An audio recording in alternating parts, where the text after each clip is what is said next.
Welcome to our guide on customizing keyboard themes and styles.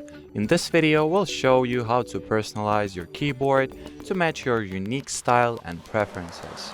Let's start. You can begin by opening the keyboard settings and switching the keyboard's theme. Here, as you can see, you have plenty of options to choose from, so select a design that caught your eye. Moving on, you can also create a custom theme and set any picture you wish as keyboard background. Easy and quick. Next thing worth customizing is the keyboard layout.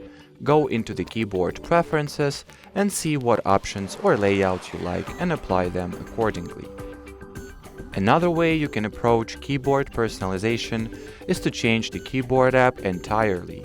There are many third-party options you can resolve to, so everybody can find the perfect keyboard design and layout for themselves. Some of the options are Microsoft Swift Key, Green Apple Keyboard, Bubble AI Keyboard, and so on.